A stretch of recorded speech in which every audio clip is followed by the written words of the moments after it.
Mesdames, Messieurs, bonsoir et bienvenue. Nouvelle édition de Direct. Plein de choses à vous proposer ce soir. On va parler surtout des investissements en Égypte, également du secteur de l'énergie et tous les efforts déployés dans ce secteur, également des grands projets entrepris récemment en Égypte.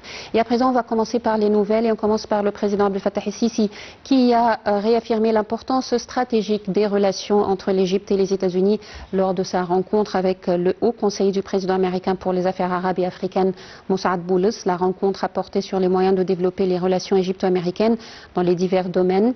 Le chef de l'État a souligné la nécessité de renforcer cette coopération, notamment à travers l'organisation de la deuxième édition du Forum économique égypto-américain en 2026. Les discussions portaient sur plusieurs dossiers régionaux, en particulier la situation au Soudan, avec un soutien affirmé à sa souveraineté et à sa stabilité. Le président El-Sisi a aussi insisté sur l'importance de réduire les tensions régionales et a rappelé que la sécurité hydrique de l'Égypte constitue une priorité existentielle liée à la sécurité nationale.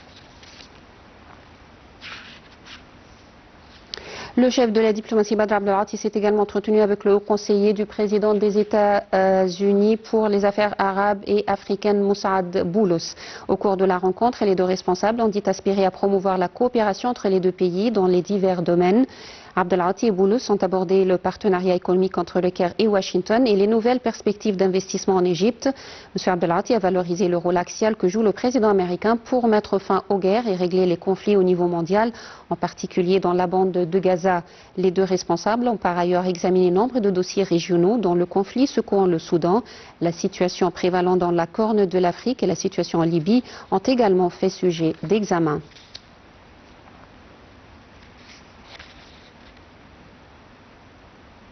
Le Premier ministre Mustafa Madbouli a présidé la réunion hebdomadaire du Conseil des ministres au siège du gouvernement dans la nouvelle capitale. Au cours de la réunion, M. Madbouli a insisté sur la nécessité d'achever le plus vite possible le reste des projets de la première phase de l'initiative présidentielle Vie décente. Il a aussi enjoint de mettre immédiatement en fonction tout projet achevé afin de promouvoir le niveau des services présentés aux citoyens. Le Conseil des ministres a également abordé les préparatifs de la 57e foire internationale du livre du Caire qui se tiendra du 21 janvier au 3 février. Cette version serait bien distinguée grâce à la participation de 1457 maisons d'édition venant de 83 pays avec quelques 6637 exposants, marquant la participation internationale la plus élevée.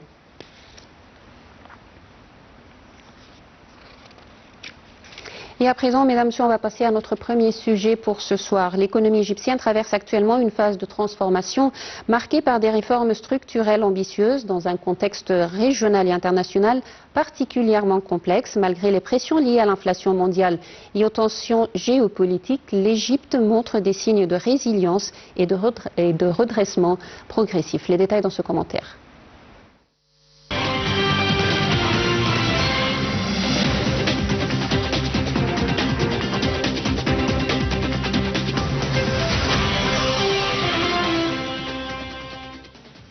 Au cours des dernières années, les autorités égyptiennes ont mis en œuvre plusieurs réformes économiques et financières visant à améliorer le climat des affaires.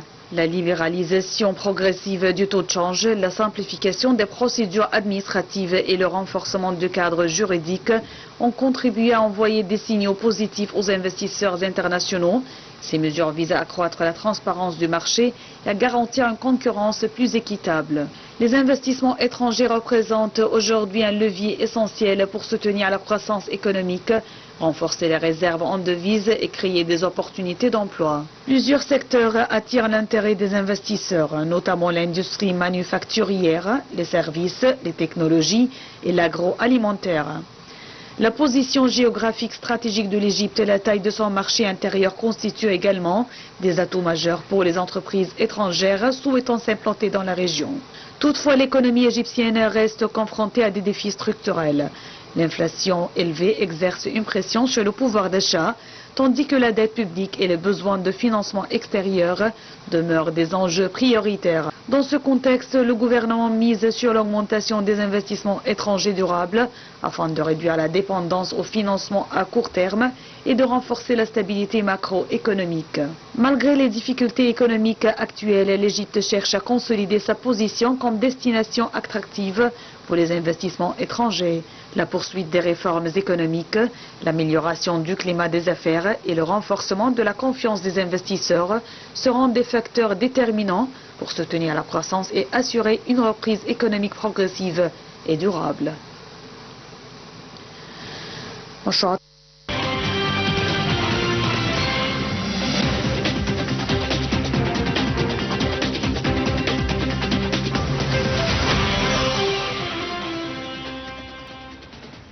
Et pour parler, mesdames, messieurs, davantage de l'environnement, des investissements en Égypte, nous avons le plaisir ce soir d'avoir avec nous monsieur Nadim Samna, qui est consultant en stratégie d'entreprise. Bonsoir, monsieur. Bonsoir. Alors, bien sûr, on a vu ensemble tout ce qui a été réalisé dans le domaine de l'économie en Égypte, et surtout pour attirer les investissements et les investisseurs étrangers, bien sûr. Alors, à présent, comment vous voyez l'environnement des investissements en Égypte?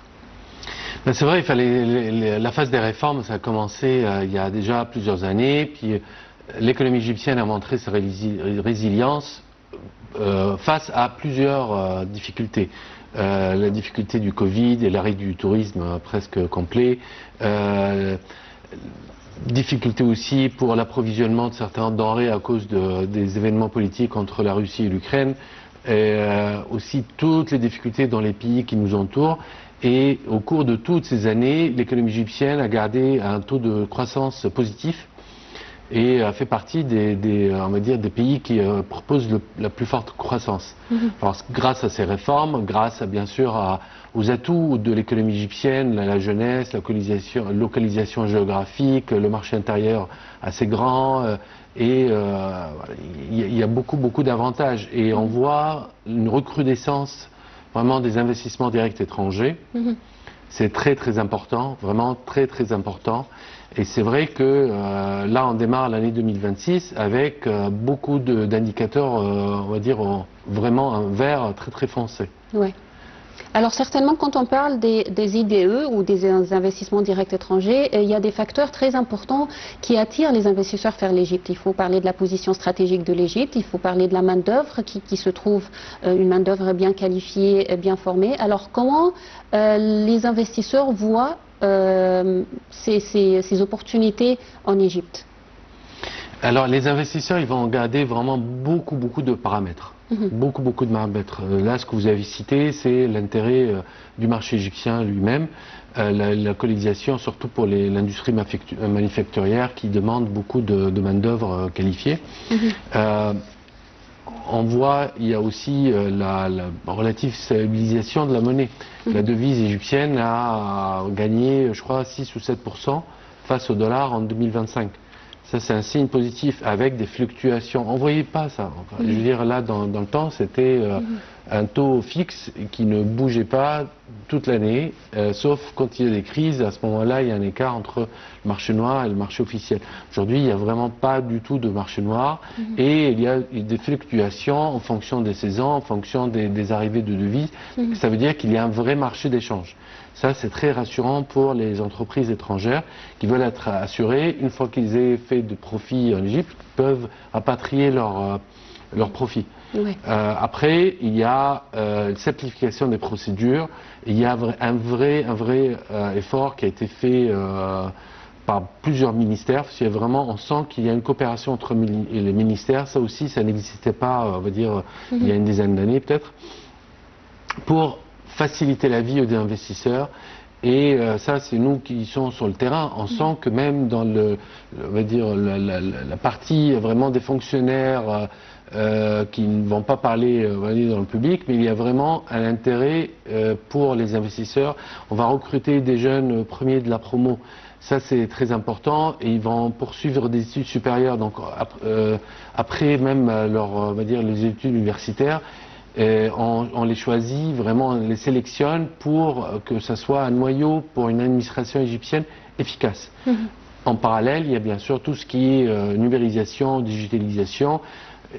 il n'y a qu'à voir la quantité de services qui se font en ligne aujourd'hui. On peut commander sa carte d'identité, on peut payer ses amendes. Il y a beaucoup de procédures qui sont faites de manière très simple. Oui, vraiment très simple. Oui. Alors, quels sont les domaines qui attirent le plus les investisseurs étrangers pour l'Égypte? Alors, il y a bien sûr, là, on parle beaucoup d'industrie aujourd'hui. Mais en fait, il y a aussi l'agriculture, il y a bien sûr le tourisme. Dans l'industrie, il y a l'industrie automobile très fort. Vraiment, beaucoup d'investissements dans l'industrie automobile. Et on voit aussi ce qu'on appelle l'industrie qui va fournir à l'industrie automobile. Là, il y a quelques années, on n'avait pas du tout d'usine, par exemple, pour fabriquer des pneus. Aujourd'hui, il y a déjà des usines qui fonctionnent avec aussi des arrivées vraiment de grosses usines, avec $1 milliard d'investissement. C'est très significatif. Et bien sûr, dans le tourisme, là on l'a cité. Alors dans l'industrie, donc on a cité automobile, pharmacie, les industries alimentaires, pour transformer tout ce qui est produit agricole et tout. Voilà, il y a la sous-traitance informatique très fort, très fort. Là en 2025, on n'a pas les chiffres, mais je pense que les exports de l'industrie informatique vont s'élever à $6 milliards. En 2024, c'était à peine 2,4 milliards. On voit, il y a une augmentation de plus de 100%. Il y a le textile. Beaucoup d'usines qui s'ouvrent, alors beaucoup d'industriels turcs, pakistanais et indiens, et aussi chinois. Il y a vraiment une arrivée massive. Là aujourd'hui, là je peux vous dire, là tous les services de l'État, que ce soit le conseil d'investissement et les free zones ou le canal de Suez, ils ploient sous les demandes. Oui. Alors, les investissements nous mènent toujours à parler aussi de la zone économique du canal de Suez. C'est une zone très importante qui attire beaucoup d'investissements et qui est vraiment à double intérêt, pour l'Égypte aussi bien que pour les pays qui viennent y investir également. Alors c'est vrai qu'on entend beaucoup de zones qui sont réservées à certains pays. La zone industrielle chinoise qui marche à plein régime, et il y a des zones où d'autres pays qui soit ils sont en train de contractualiser, soit ils ont déjà démarré. Et on voit, récemment, il y a une annonce de l'élargissement de cette zone économique du canal de Suez, parce qu'il y a déjà plus de place, il y a déjà pas beaucoup de place. Il y a des clusters qui sont créés, comme je dis, par l'industrie automobile, le textile, et on voit bien, on s'installe au canal de Suez pour pouvoir exporter à l'Europe, exporter à l'Asie, exporter à l'Afrique. Oui. Alors, quand on parle également des investissements, il faut dire que l'Égypte, depuis pas mal de temps, c'est-à-dire au cours des dernières années, on a commencé à vraiment savoir l'importance d'avoir des relations avec toutes les parties, tous les pays. C'est-à-dire on a des investisseurs qui viennent du monde entier. Et c'est là aussi, c'est un point fort, c'est qu'on essaie de nouer, de renforcer les relations économiques avec les différentes parties, avec les différents pays. Alors, c'est vrai que l'Égypte, au cours des décennies passées, a œuvré à signer beaucoup d'accords commerciaux qui ont permis d'avoir des zones où il n'y a pas de droits de douane. Donc, il y a un traité avec l'Europe. Donc, tout ce qui est produit en Égypte, il n'y a pas de douane appliquée à ces produits pour exporter à l'Europe. Donc, c'est très intéressant. Et on voit qu'il y a beaucoup d'industriels chinois qui viennent en Égypte pour profiter de ces traités. Il y a aussi des traités avec l'Afrique du Nord. Il y a des traités avec une grande partie des pays africains. Je ne me rappelle plus du nom, mais peut-être une trentaine de pays. En plus, avec les États-Unis, on voit que les États-Unis, l'Égypte, disons, a profité du droit de douane le plus faible au monde. Tous ces avantages sont très importants. Ouais. Dans ce contexte géopolitique très instable autour de l'Égypte, la stabilité politique et sécuritaire en Égypte aussi est un facteur important pour les investisseurs, un facteur qui garantit et vraiment qui encourage les investisseurs à venir, parce que malgré tout ce qui se passe autour de nous, mais la stabilité et la sécurité sont à 100% garanties ici en Égypte. Ah oui, oui, enfin là, l'Égypte, sur les indicateurs internationaux de sécurité, c'est un des pays les plus sûrs. On se sent vraiment en sécurité. Là, je ne vais pas citer d'autres pays, mais beaucoup de pays avancés, on va dire, sont ce niveau de sécurité beaucoup plus faible que l'Égypte. L'Égypte, c'est dans les 10 pays les plus sûrs au monde. Ouais. Alors, vous avez parlé en fait des industries, et ça c'est un domaine très important pour les investissements, et on voit que l'État, depuis pas mal de temps aussi, travaille sur la localisation des industries. Et ça c'est très important pour l'environnement de l'investissement en général et pour l'économie égyptienne, et pour les exportations, c'est-à-dire pour plein de choses, il faut dire. Le point le plus important de l'industrie, c'est le développement durable. Lorsqu'on installe une usine, on s'installe dans le pays pour une vingtaine d'années. Et le fait de localiser cette industrie, ça veut dire qu'on développe les compétences locales, ça veut dire qu'on développe aussi un tissu économique autour de cette industrie, ce qui est vraiment le développement durable par excellence. Et c'est ce que cherche le gouvernement.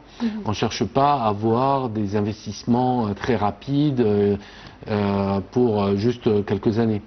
Et c'est très important aussi de développer des compétences, on va dire des domaines d'excellence pour l'Égypte. Oui. Alors, les investissements aussi ont besoin d'une infrastructure très stable, très importante. Et c'est ce que aussi l'Égypte a entrepris depuis pas mal de temps. Maintenant, on a une infrastructure très importante quand on parle de routes, quand on parle de moyens de transport. Alors, ça aussi, c'est un facteur très important et très attirant pour les investisseurs étrangers. Ah ben, bien sûr, lorsqu'on a une usine, on veut s'assurer que nos produits puissent être transités rapidement à un port, à un aéroport, par toutes les routes le plus rapidement possible. L'Égypte, il y a 10 ans, était classée 118e dans l'index qualité des routes. Aujourd'hui, on est 23e, je crois.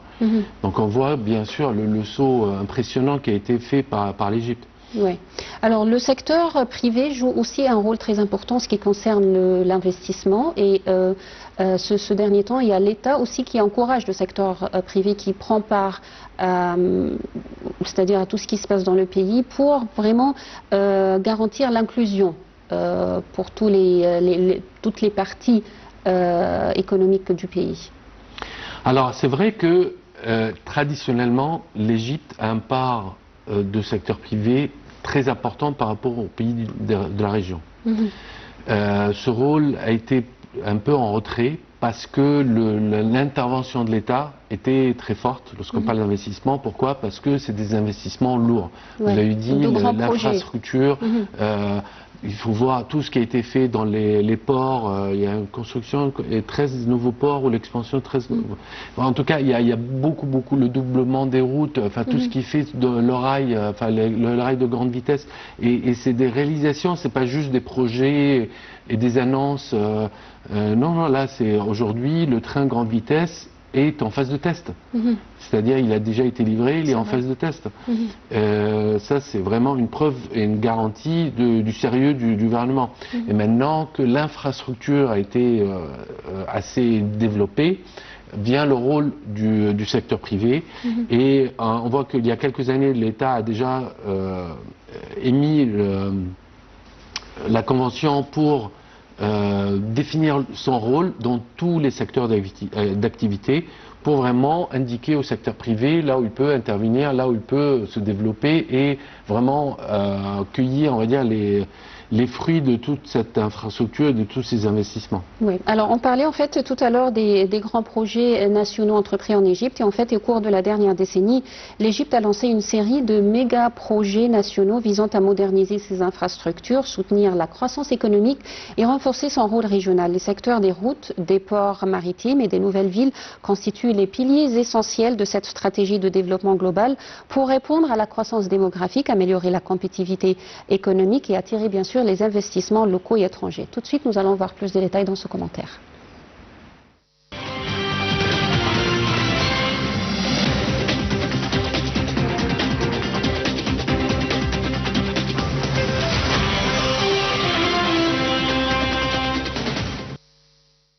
L'Égypte a mis en œuvre l'un des plus vastes programmes de construction et de modernisation routière de son histoire.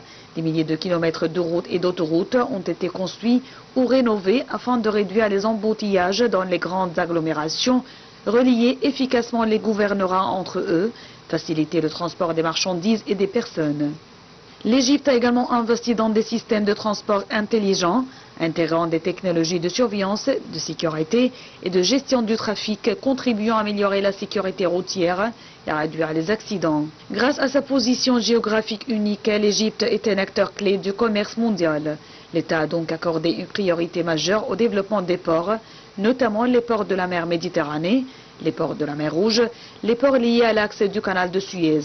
Ces projets visent à moderniser les infrastructures portuaires et à améliorer l'efficacité logistique afin de faire de l'Égypte un hub régional du commerce et du transport maritime. Autour des ports, des zones économiques et logistiques intégrées ont été créées pour attirer les industries, favoriser les exportations et créer des emplois. La zone économique du canal de Suez est un exemple majeur de cette stratégie, combinant industrie, logistique et services. Les nouvelles villes, une vision urbaine pour l'avenir. Face à la croissance démographique rapide et à la concentration excessive de la population dans la vallée du Nil, l'État a lancé un ambitieux programme de nouvelles villes visant à réduire la pression sur les grandes métropoles, offrir des logements modernes et des services intégrés, créer de nouveaux pôles économiques et administratifs, améliorer la qualité de vie des citoyens. Ces villes reposent sur des concepts d'urbanisme moderne, intégrant la durabilité, les technologies intelligentes et des infrastructures de pointe. Les grands projets de l'État égyptien ont généré des retombées économiques et sociales importantes, création de millions d'emplois directs et indirects, amélioration du climat d'investissement, renforcement de la compétitivité de l'économie nationale, développement équilibré entre les régions, amélioration des services publics et des infrastructures. Il joue également un rôle dans le soutien à la croissance du secteur privé et dans l'attraction des investissements étrangers.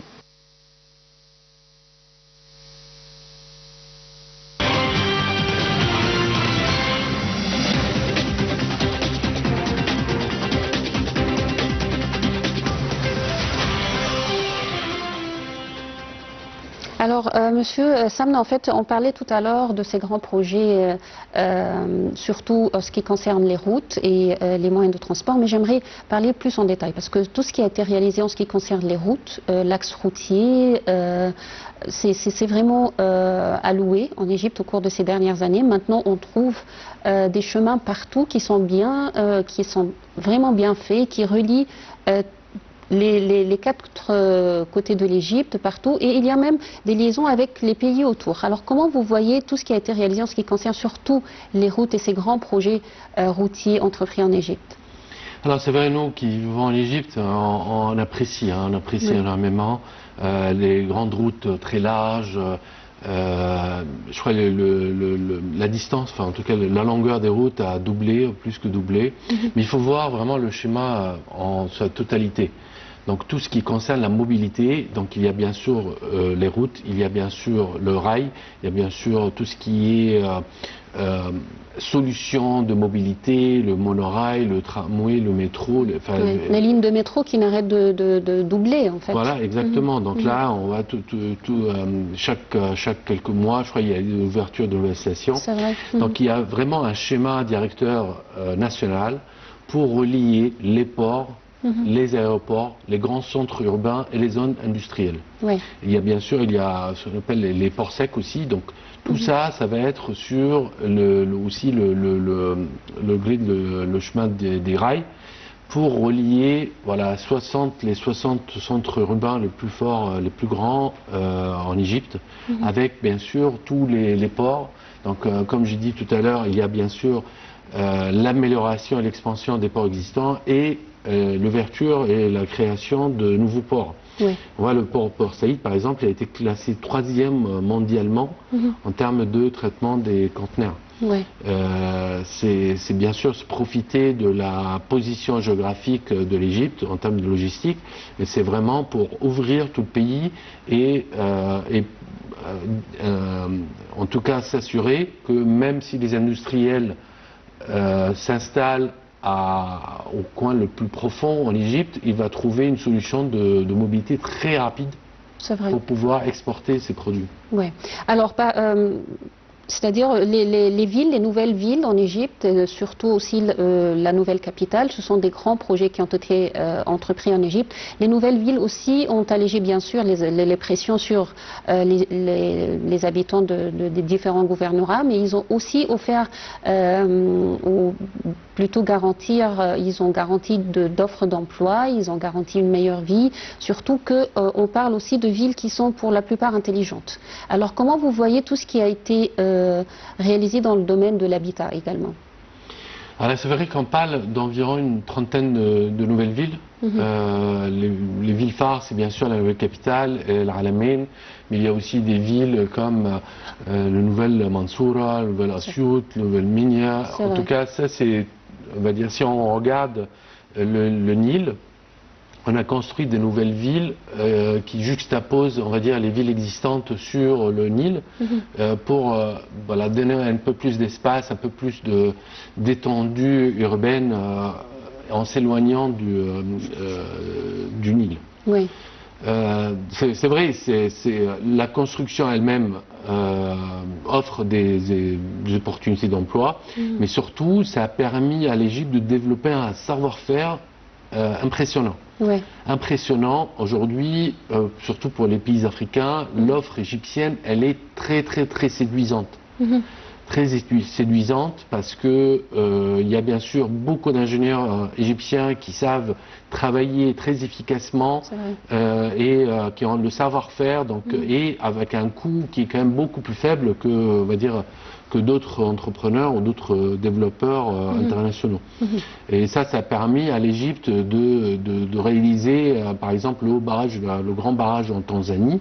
Ça a été réalisé. Il y a aussi d'autres projets dans d'autres pays africains. On en parle peut-être qu'il n'y a pas assez de lumière sur ces projets parce qu'ils sont encore en phase de préparation.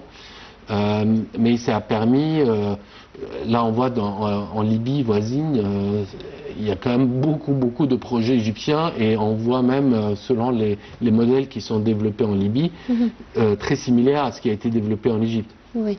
Il y a des projets bien sûr en Arabie Saoudite, des projets en Irak et on espère au Soudan et en Syrie bientôt. Oui.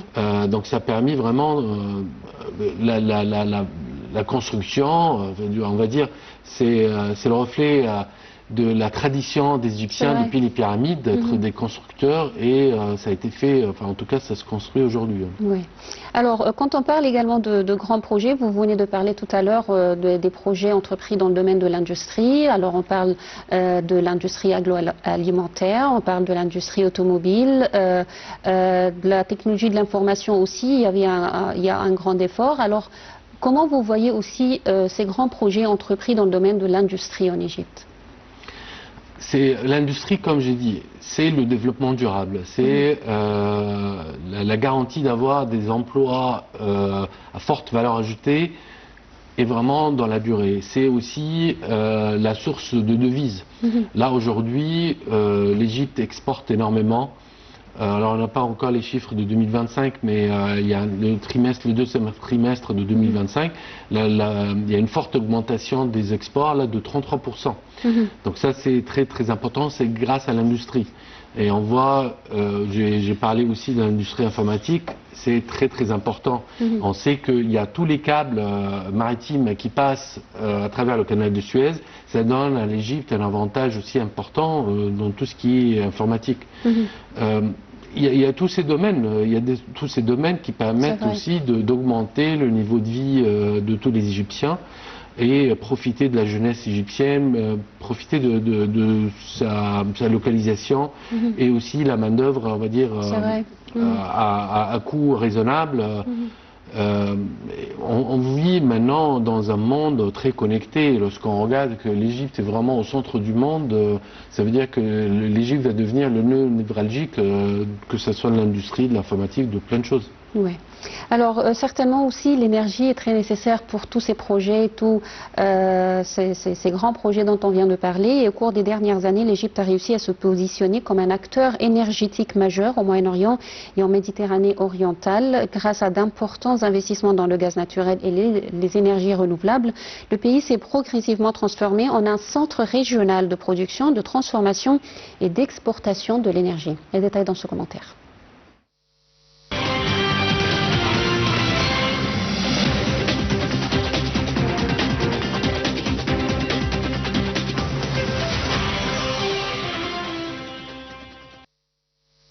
La stratégie énergétique de l'Égypte constitue aujourd'hui l'un des piliers essentiels du développement économique et géopolitique de l'État égyptien. La découverte de grands gisements de gaz naturel, notamment en Méditerranée orientale, a marqué un tournant décisif pour l'économie égyptienne. Ces découvertes ont permis à l'Égypte d'atteindre l'autosuffisance en gaz naturel, de réduire la dépendance aux importations énergétiques, de sécuriser l'approvisionnement du marché local, de générer des excédents destinés à l'exportation. Les investissements dans l'exploration et la production ont attiré de grandes compagnies énergétiques, renforçant la confiance dans le secteur énergétique égyptien. L'un des principaux atouts de l'Égypte réside dans ses usines de liquéfaction de gaz naturel GNL, uniques dans la région. Sur le plan international, l'Égypte a renforcé ses partenariats avec l'Union européenne, qui considère le gaz égyptien comme une source alternative et fiable, notamment dans un contexte de diversification des approvisionnements énergétiques. Parallèlement au gaz naturel, l'Égypte a fortement investi dans les énergies renouvelables, notamment l'énergie solaire et éolienne. Le pays bénéficie d'atouts naturels exceptionnels. Ensoleillement élevé tout au long de l'année, zone désertique vaste et adaptée aux projets solaires, couloirs de vent puissants, notamment dans le golfe de Suez. Des projets majeurs ont été lancés dans ces domaines, contribuant à augmenter la part des énergies propres dans le mix énergétique national. Les investissements dans le gaz et les énergies renouvelables ont généré des bénéfices majeurs. Augmentation des recettes en devises étrangères, amélioration de la balance énergétique, création d'emplois qualifiés, renforcement de l'attractivité de l'Égypte pour les investisseurs, consolidation du rôle géopolitique régional du pays. L'énergie est devenue un outil stratégique de la politique étrangère égyptienne, renforçant sa position comme partenaire fiable et stable.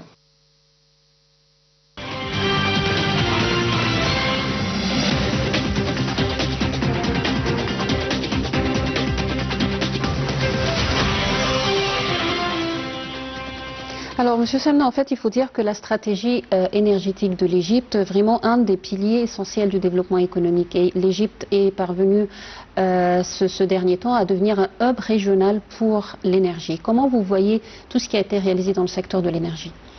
Alors, c'est vrai, en matière d'énergie, si on veut développer l'industrie, il faut développer l'énergie. Et l'Égypte, elle a développé tout ce qui est central donc pour produire l'électricité. On a augmenté de 33% la capacité de production de l'Égypte en électricité. Il y a bien sûr tout ce qui est énergie renouvelable. Tous les jours, on entend des annonces de développement, d'expansion, des champs, que ce soit champs de solaire ou éoliennes. Il y a bien sûr la centrale nucléaire de Dabra. Ça va être un game changer, comme on dit. Il y a tous ces projets-là qui se développent. Et comme le reportage a dit, il y a beaucoup d'accords aussi d'export d'énergie. Il y a l'infrastructure gazière en Égypte qui permet d'exporter de l'énergie. Je crois que ça a commencé pour exporter de l'énergie à la Syrie et vers la Jordanie. Il y a la liaison électrique avec l'Arabie Saoudite, donc ça c'est pour exporter à l'Arabie Saoudite de l'électricité. Et il y a une sorte de signature, en tout cas un accord, pour exporter vers l'Europe il y a une ligne à travers Chypre et la Grèce, il y a une autre ligne directement vers la Grèce et je crois qu'il y a une troisième ligne vers l'Italie. Oui. Alors on parlait tout à l'heure des grands projets entrepris en Égypte et il faut dire que parmi ces projets, il y a les projets dans le domaine de l'énergie renouvelable. Et il y a une forte coopération également internationale avec l'Égypte, des investissements étrangers, surtout dans le secteur de l'énergie renouvelable. Ben c'est vrai, là déjà, c'est en 2018 là, que Minban, près d'Aswan, a été ouvert. C'est un des plus grands parcs au monde de solaire, de panneaux solaires. Il y a Za'afaran, qui est aussi un des plus grands parcs d'éoliennes au monde. Comme a dit le reportage, dans le golfe de Suez, il y a un attrait pour des vents très très forts et ça a permis vraiment de rendre ces investissements, le coût de production d'électricité, que ce soit le solaire ou l'éolien, il est très très très faible aujourd'hui en Égypte. Oui. Très très faible. Je crois que c'est 1 centime, 1 centime pour l'éolien et peut-être 2 centimes pour le solaire ou le contraire, de dollars. Oui. Alors l'Égypte peut devenir ou est arrivé vraiment à devenir un hub régional pour l'énergie renouvelable. Bien sûr, bien sûr. Alors il y a l'énergie renouvelable, par exemple, c'est de l'électricité. Pour transférer cette électricité, bon, il y a de la perte, donc on ne peut pas exporter de l'électricité, on va dire en Australie. C'est pour ça qu'aussi il y a l'hydrogène. Donc en fait, l'hydrogène va être une forme de stockage d'énergie de l'électricité pour que ça soit transféré à d'autres pays plus lointains. Je vous remercie infiniment, Monsieur Nadim Samna. Je rappelle, vous êtes consultant en stratégie d'entreprise. Merci beaucoup. Merci. Merci, Madame, Monsieur. Nous parvenons ainsi au terme de cette édition de Direct. Rendez-vous demain, une nouvelle édition. Bonne soirée à tous.